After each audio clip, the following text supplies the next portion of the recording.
We're at the beginning of week 2 of Miami Dolphins training camp. One quarterback is actually impressing.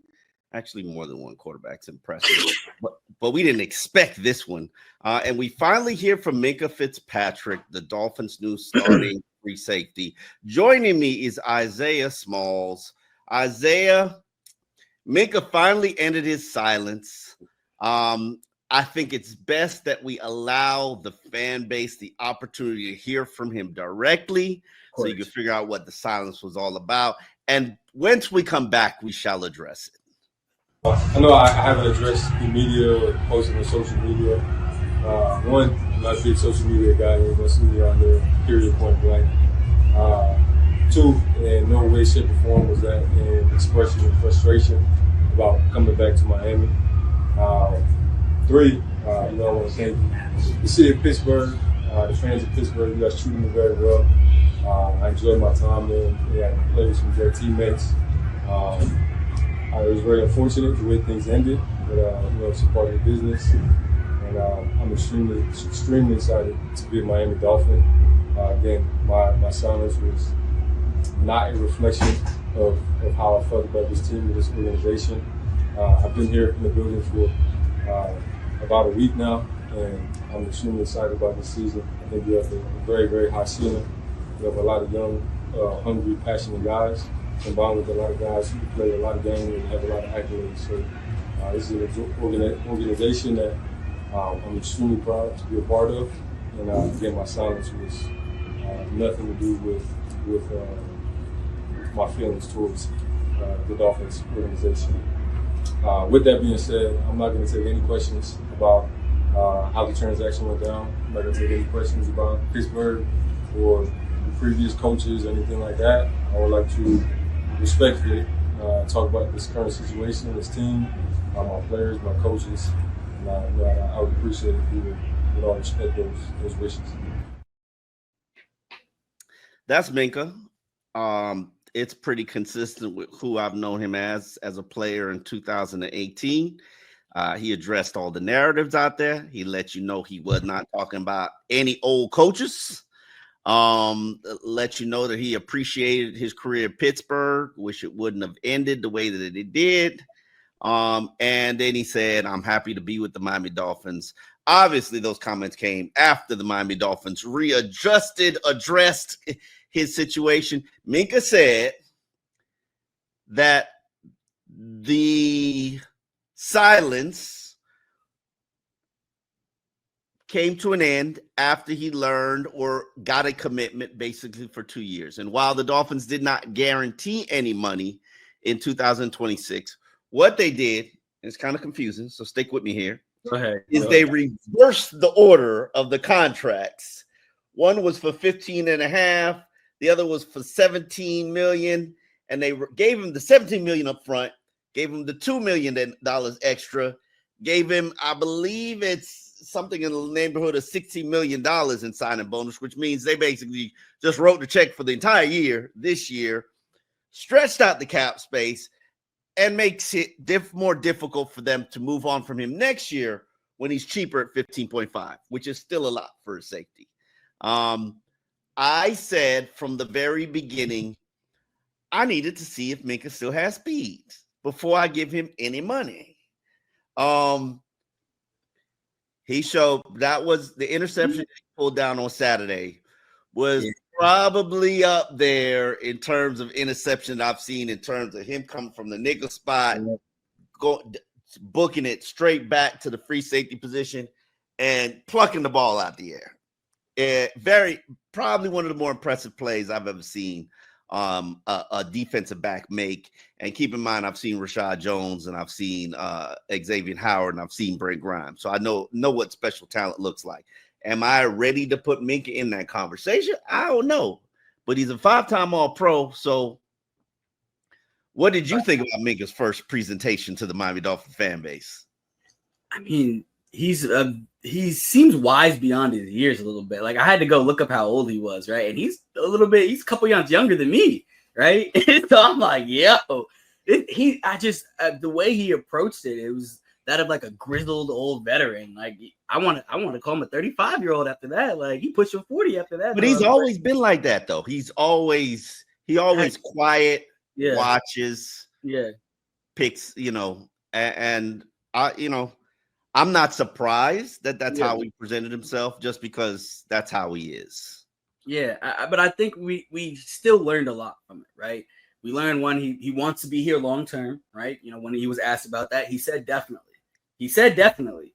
That look, you got to take the man at his word. He said definitely. So he wants to be here long term, right?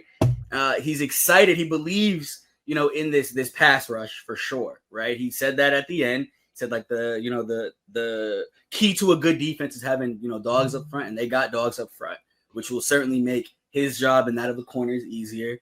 And then 3, point blank period. And to your point, like I think he just wanted to be assured that this isn't just a 1-year rental, right? Because he said, towards the end of his speech, like, look, like I just wanted to make sure that I'm not here just a year, right? And so once he got that, that commitment from the team, where essentially making it, to your point, a little bit more difficult, right, for them to trade him next year.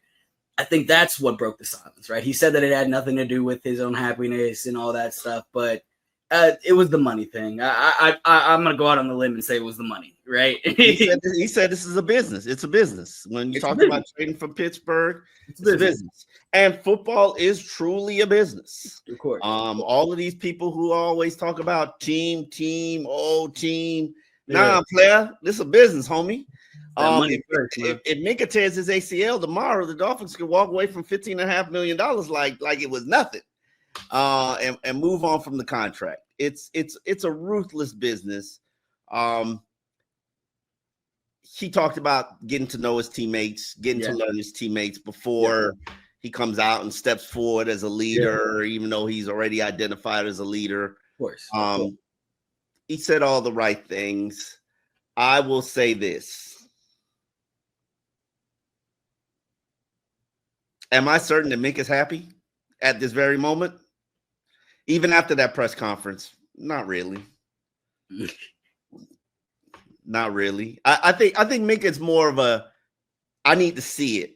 I need to see that this organization's not about the BS. Interesting. That, you say you've changed, but have you really changed?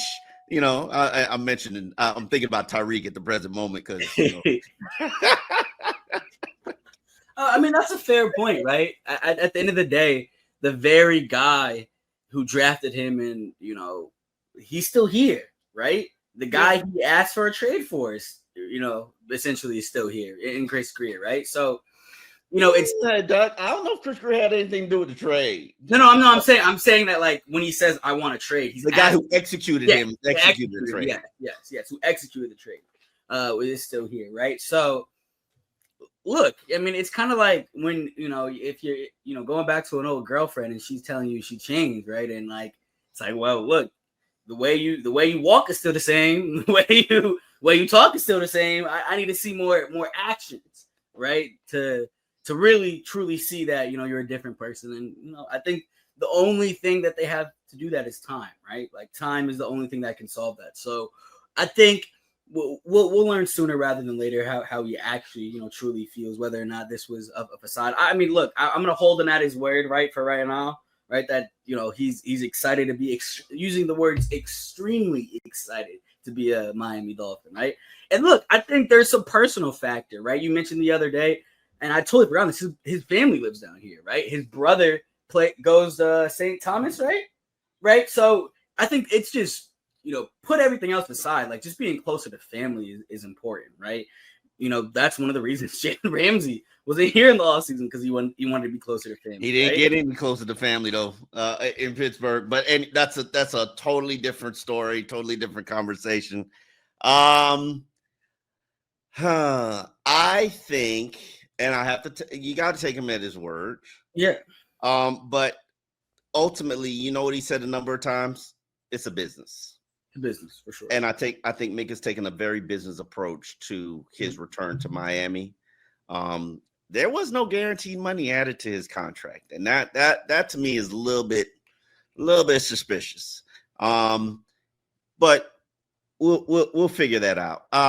My question before we move off of Minkah, and this is something I posed to you earlier. How does this situation affect Zach Sieler? Right, they're both Drew Rosenhaus guys, right? To me, I didn't necessarily like the message that it sends that you're going to take care of a guy who just got here versus a guy that's been in the trenches, both literally and figuratively for years. A guy that has been, the leader of your defense, who's tasked with essentially being the leader of your defense this year before the addition of Minkah. So what sort of messaging does this send, in your opinion, when you sign the shiny new object instead of the guy who's been here for years? Because I personally, me speaking, this is Isaiah Small speaking, I didn't like the message that it sends. No, I didn't personally. That is the Dolphins' way, and I've heard this for over a decade from players. This organization will take care of everybody but their own. They will court everybody but the people that have been here. This is a long-standing issue that players have had. Now, in fairness to the Miami Dolphins, they're not in identical situations. Okay. While both players don't have guaranteed money anymore, Zach's pretty much pushing for a double of his salary at the least. At the least. Minkah, you just moved around a little bit of money. You just moved around money. You just put 2026 salary in 2025 and 2025 salary in 2026, and then wrote him a big fat check. Steve Ross has never had a problem writing any big fat checks. That's not the issue. Now, in fairness, the Minkah situation helps Miami from Zach Sieler's standpoint because they create cap space. The Dolphins worked out Noah Fant, the tight end from Seattle, that was released from Seattle. Gives them some cap space to sign him. He's not a minimum salary player, so you're gonna have to create a little bit of money to go get Noah Fant. Now, whether they do that or not, I don't know. They worked him out today. So, but Minkah Fitzpatrick's restructuring of his contract, it creates the emergency spending fund that the Dolphins have always had. And if for those who follow me on Twitter, I pointed out when I started looking at their books, I was like, yo, this is the worst they've ever been financially in terms of they've got no emergency funds. None. They always keep about $8 to $15 million in emergency funds for emergency situations. Well, they don't have it. They didn't have any emergency fund before Minkah. Now they don't. Now, Zach Sieler's situation, Zach Sieler could potentially create cap space depending on how the contract is configured, how much signing bonus Steve Ross gives him. If I'm the Dolphins and Zach Sieler is the person who personifies everything that I want this organization to be about, and that's what they say. That's what they say. The money not talking that way, though. That's what they say. I'm trying to make sure I lock him up, probably keep him here for another 3 years. I'm probably going to give him a substantial signing bonus just so that I can make sure that contract makes sense cap space wise. Of course. So, but if I'm Zach, and this is, I think I said this to the media contingent. If I'm Zach, I'm asking for the exact amount of money that Minkah Fitzpatrick got. You gave Minkah $32 million pretty much in guaranteed money. I would like $32 million in guaranteed money. Holla at me because he hasn't done anything here. You gave him 32 at a position that's not as important as mine. I want my 32. And I would not be budging off that. Now, I said this to you earlier today. Zach is too nice. Zach is out there working. Huh? Yeah, no, that's real. That's real. That's very real. That's very real. You want to get this organization's attention? Yeah. Don't show up for work. Don't show up for work. No, don't do no call, no show. No call, no show, and have Drew send over a fax saying, "Hey, no, you got to show up for work because that's a $50,000 a day fine. But you could show up and watch. That's real. And That's real. Zach is a worker, man. Zach is a lunch pail guy. The problem is, do you reward those players? Now, Zach has been extended 2 times previously when he was on his restricted tender contract, they extended him. And when he was finishing his second deal, they extended him. But both times, I will point out, they got him signed for 70 cents on the dollar. Will Zach take another deal, 70 cents on the dollar? I don't know. I don't know, man. You getting up there now. And then granted, he mentioned that like his best football is still ahead of him, considering the wear and tear on his body. But at the same time, like let's just, I mean, you're older. What is the thing you like to say? Once you hit 30, like they're trying to figure out how to take you out back. Yeah, turn you into blue. Exactly, right? So like it's a very peculiar situation, and shouts out to Zach Sieler for getting the job done day in, day out. But at what point I'm gonna need you to put on that same mean face that opposing offensive linemen hate to see coming. You need to put that on with this organization. Christian Wilkins is a great example of this. Christian Wilkins took 1 snap of joint practice, and the first day they practiced against, I think it was the Falcons, and he was like, "I'm done." And he did his individual drill, did his 1 snap, and was basically like, "All right, I'll see y'all when I get my money." And he never got his money, came back the regular season. Yeah. Vic Fangio said that his slow start was a byproduct of him not being in football shape. So I'm sure Zach pays attention to that. Zach has got an open line of communication with Christian, who is going through his own little saga right now. Yeah. I don't know if it's my place to really talk about it. It's a Dolphins in-depth podcast. Where else are you going to talk about it? It's like, nah. Here's the thing. Everything being said about Christian does not align with the player that I covered for 5 years. And the world knows I don't have a great relationship with Christian. It might be the worst relationship I've ever had in the NFL. Like I'm just being real with you. It's like Christian doesn't like me. I don't have a problem with him, but with that being said, I know Christian is a first class kind of upstanding individual. Outside of some nasty stuff in the huddle, in pile-ups, and some very vicious things he said to teammates and opponents, Christian always does things the right way. So this whole situation where he had 3 surgeries planned and he didn't show up or didn't go through with the surgeries and then wasn't ready for camp, that's just like a head scratcher. And then the whole Christian kissed a teammate on the forehead. I could see that happening because Christian is unique. Yeah, I said eccentric, unique. One of the words. But for a team and an organization to put that out there to soil somebody's reputation, I find that a little bit distasteful, especially when you owe him a ridiculous amount of money. And you chose to move off from that money.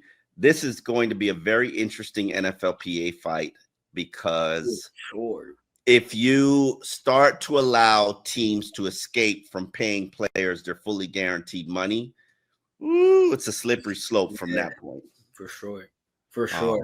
I think one of the things that Schefter and Pat McAfee brought up, in the revelation of this saga with the kiss on the forehead is, who is the player that he kissed, right? You have to expect or kind of guess that it was someone somewhat high enough in the organization, right? Where he's like, nah, I'm not a fan of that. Because look, the incident happens. The guy goes to HR, says, look, I'm pissed.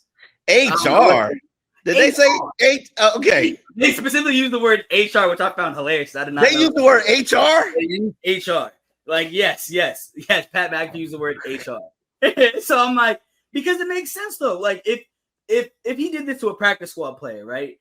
You're gonna complain about it, but it's not gonna get much traction, right? So you gotta think that he did it to somebody that is one of those higher up people in the organization. Now they said the name Max Crosby. I don't know. But like, if that, I can't just the mental image of that happening to Max Crosby's hilarious. But it's a sticky situation to say the least. But he's still getting interest. He's still generating interest, right? I heard like the Patriots would look into him. Look, yeah, he's a Boston kid, so yeah. Christian is not gonna have problems finding work when he's healthy. Yeah. And the thing I don't like is that, I'm sorry, you knew he was digging in people's private parts for years. Like, don't act like when you paid him that money, Raiders, you knew he was a dirty play. You knew he was nasty. You knew what he did. Like, there's tons of videos of him, sticking his hand and finger in places that it didn't belong in pileups. It is what it is. Let's move on. Dolphins. I don't know if Dolphins have any interest in Christian. I think they're really ready to move on. They've got a pretty decent defensive line, but that can change with this one snap and one ACL tear at any point. So I'm not even interested in speculating that. Look at the cornerback unit. We started with a ragtag bunch of, 8 undrafted players. Yeah.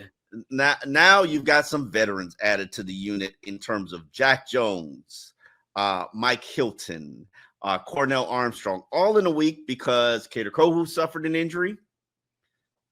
BJ Adams, an undrafted rookie, is in concussion protocol, and Artie Burns tore an ACL. That's 1 week. That's week 1 of training camp. No slow days on the Dolphins beat. Sure. Yeah. So here's the thing that I wrote a column on. Basically, I always wonder when guys are out of work. Why are you out of work at this point? Dolphins have 12 cornerbacks on their roster. Jack Jones has started 20-something NFL games. Yeah. He's got 7 interceptions, 4 he's returned for a touchdown. Why is homeboy unemployed at this point? And Jack actually addressed that in his press conference today. Not just personally, I feel like with the talent I got, man, I shouldn't be, on 3 teams for 4 years. You know what I'm saying? So, man, it lit a spark under me to do right. On and off the field. Do you think that that's the issue why you have problems finding work right now? Definitely. I mean, if you know me, then you know the story and you understand what I'm going through. Jack, it's early, but what's the relationship been like with Anthony Weaver? Good. I like Coach Reeves. He the first guy came in, had a long meeting with him. He just kind of told me about what he expects and what the team is about, and I like it. And, I feel like me and him match. How would you describe your strengths? My strengths? I'm getting better in all areas, man. I don't want to pinpoint anything, you know what I'm saying? I'll let you guys do that. Jack, when you mentioned off the field, has there been any one specific thing with you off the field, or do you think, or has it just been kind of life? I say life, everything, you know what I'm saying? You're just learning how to manage life as a young man growing up. What do you think of the opportunity at cornerback on this roster? What do I think? I think we got a pretty good group. Obviously I'm going to come in and add my spark, but I think we got a pretty good group. On the field. How do you feel you fit in Coach Weaver's defense so far? I love it. You know what I'm saying? I mean, I'm still learning it, but I love it so far. That's our first exposure to Jack Jones. We also talked to Mike Hilton, a physical nickel cornerback, kind of undersized, really tiny. Yeah. Nice. And that, now he's supposedly a dog. Supposedly hits hard, physical in the box. Obviously, Kader going down, it makes it a major issue. I've watched Jack Jones for the last 2 days, and there's ability there. Am I willing to say it's far head and shoulders better than Storm Duck, who didn't work today, or Kendall Sheffield? Probably not. Ethan Bonner, probably not. But that whole group, that whole unit, you basically throwing things against the wall, seeing what sticks. And the one thing I can tell you is Jack Jones can't get arrested. Better stay out the strip clubs. Better stay out the casinos. Better show up to work on time. Better show up, not miss curfew. And whatever he's told to do, and I think he's aware. I was about to say, I think you forgot one. Check his carry-on baggage before he gets to the airport. Yes. I would hope that he hasn't brought his weapons with him. Be careful about the people that he surrounds himself with, because I think a player of that, and this is what I wrote in my column. The one thing the NFL has made very clear to a lot of players, playing in the NFL is a privilege. It is not a right. Yeah. These $1 million checks don't get handed to just anybody. And if you're on your third strike and it appears that Jack is on strike 2, they're not gonna roll out the welcome mat for you. Now, if you're an absolute baller, shot caller, person who scores a lot of touchdowns or picks off a lot of balls, they'll probably make some excuses for you. A whole lot of excuses for you. The Dolphins certainly know about that for sure. But there's a certain delineation between troublemaker that helps me win and troublemaker who becomes a distraction. And Jack, you're gonna have to walk a very fine line, my brother. Hopefully I wish him the best. Hopefully sure. He learns the defense. I think, and I watched his interview with the Pivot. And Ryan Clark's one of his mentors. He mentioned Ryan Clark as one of his mentors. Yeah. I can tell you this. I don't unsolicit stuff from other coaches or other executives, but when he got signed, I got about 3 texts like, yo, he could play. He could play. He's dog. But you need to babysit him. Like he going, and one said, hopefully the Miami streets don't get him. And I was just like, damn, hey, wish brother the best of luck. He could certainly be used here. And hopefully, and I think he talked about it. He knows this is one of his last opportunities. No, he did. I think he talked a lot about the self-evaluation, right? And the process that he had to undergo, the introspection, to try to figure out where he went wrong, right? And, he listed a pretty long list of mentors that have been in his ear. You mentioned Ryan Clark. He said TJ Hushmanzada, which was rather surprising to hear. Haven't heard that name in a while. Yeah, that's where we go. So I was wondering the connection. But, I think he has a great Marvin Allen, Marvin Lewis, who was a coach at Arizona State, obviously, when he got drafted into the NFL. Yeah. And everybody knows Marvin Lewis. They had a team of bandits in Cincinnati. So Marvin can relate to the bandits. We'll see. I can't say whether or not he's a baller or not. So yeah. We'll see. There's very small sample size. There's one play that I saw on Saturday that I got in trouble for posting the video for, but I think it illustrated his speed, right? Like he covered 5 yards with literally like that just to try to break up a pass. And to me, that's pretty special, right? And he's a guy that obviously can get his hands on the ball. You mentioned the 7 picks, 4 return for a touchdown. Yeah, so the Dolphins a lot of those were screens. He is eating screens. He did. Yeah, I did notice that. However, you could get hit with a lot of double moves, and teams are going to play you for that screen. They're going to put that screen for you and put something over top of you. Which is probably why he gave up 8 touchdowns last year as well. So obviously there's room to grow, but the opportunity here is amazing, right? Like there is not a clear-cut guy, top dog in that boundary corner, outside corner room, right? You could say the whole you say the nickel unit too, because shut down. Yeah. Yeah, you could say that. Yeah, you could. It's really open. It's really anybody's game, right? And I think, someone who has the talent, right? Who has that sort of resume. I looked it up. Since 2022, he was in the top 25 for most picks, right? So, look, their talent's there. Just got to keep his head on straight and wish him the best of luck in that regard, because Miami can eat you up, man. It can. It really can. I'm glad you're still safe out on these streets. Yeah, look, you know me. I'm chilling. I'm chilling. I do not. You're chilling, huh? Yeah. I'm chilling. Like, look, man. Look. You chilling? If he Okay, wants any all right. advice from me, I can tell him how to stay low key. But you know, I something tells me you don't want that advice. He's gonna figure it out on his own. All right. On that note, let's get to some of the top performances of today's practice. I started my stock report. My stock up is Quinn Ewers. Of course. I don't try to overhype young players, especially quarterbacks. I would prefer not to write about quarterbacks. However, it's been noticeable. It's been noticeable. He throwing dimes out there, and it's impressive. And I compare this to who we saw during during minicamp. Yeah, it's night and day.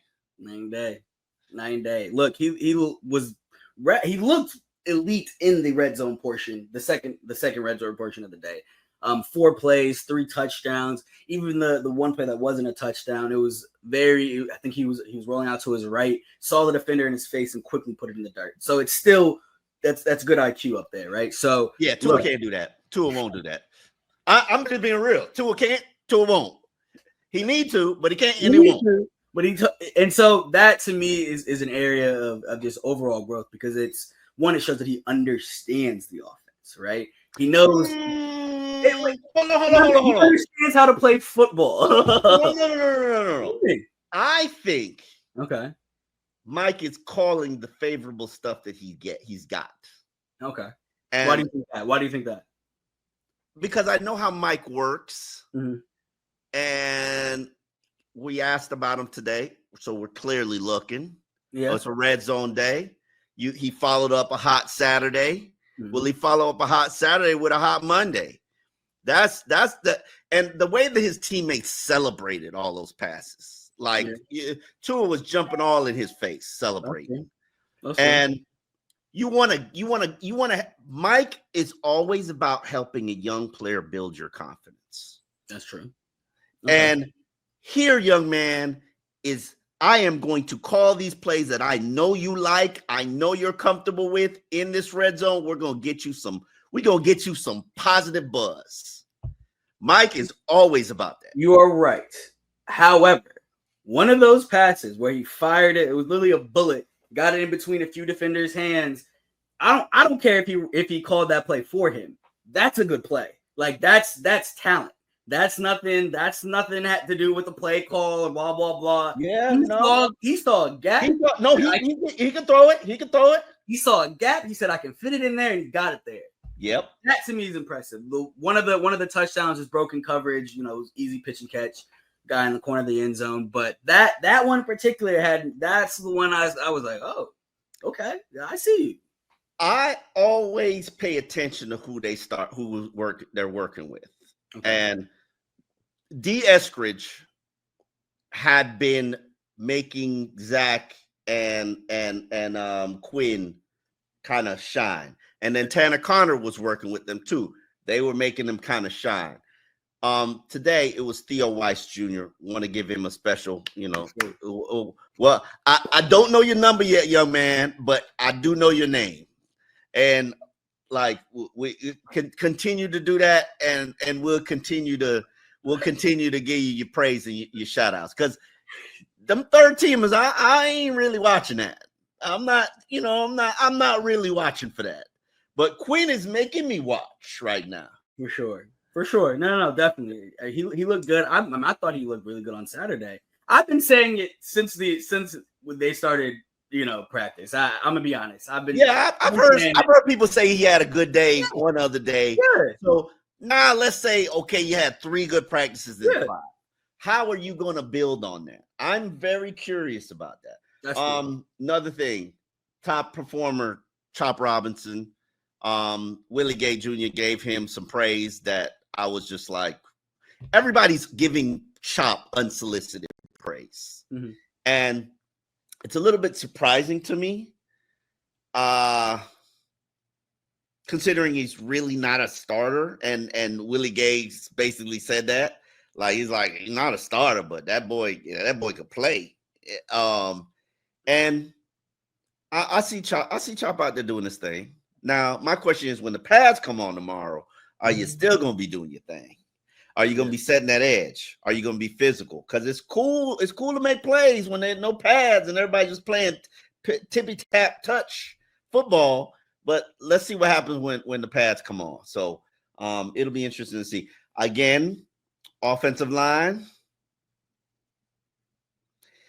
It's not good. I thought today was a better day though. Today they were creating like run lanes. And Yeah, I was today, like, there was a few lanes where I was like, okay. All right, Yeah. like that's 10, 15 yards. We didn't really see a lot of that in previous days. It was more so like 2 yards, 3 yards, 2 yards, 3 yards, 2 yards, 3 yards. Then there'd be a 10 yards, but it was, and today it was a little bit more frequent for sure. And Andrew Myers, him and Kenneth Grant got into a little bit of a snatching helmets off and shoving each other.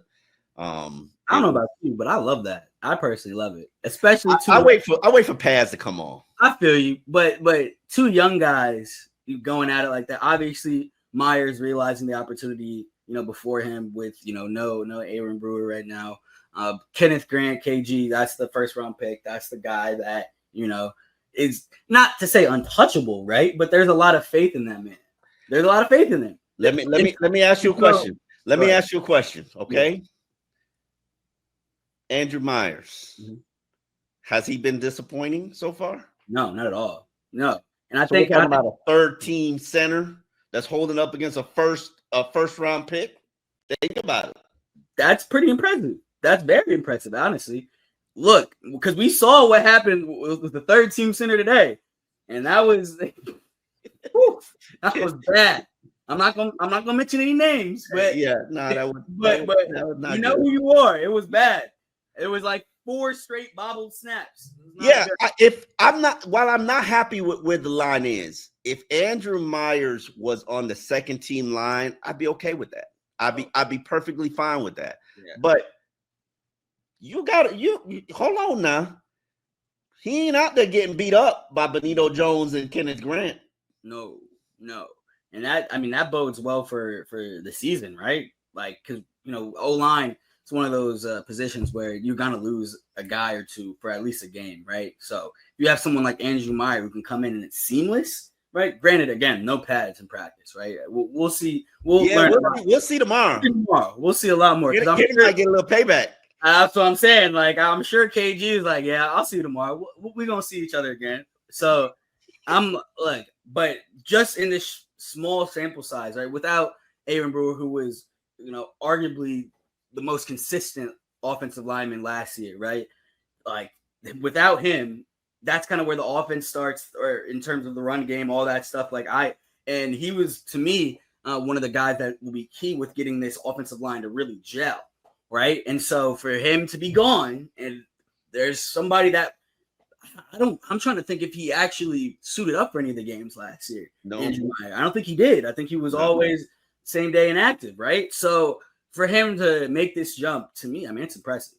Very impressive. Absolutely.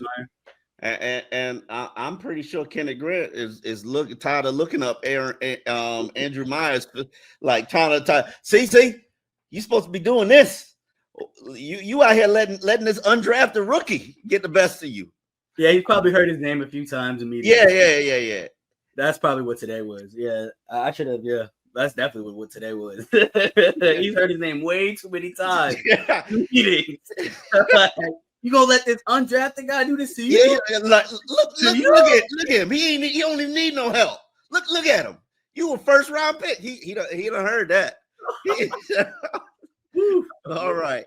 On that note, we will be back tomorrow to give you the wrap up of what happened in the first day of pads. Tuesday is the first day of pads. It's always my favorite day. I'll be focused on the trenches. So hopefully we'll have a good, favorable report to give you here on Dolphins in Depth. On that note, we are out. Peace.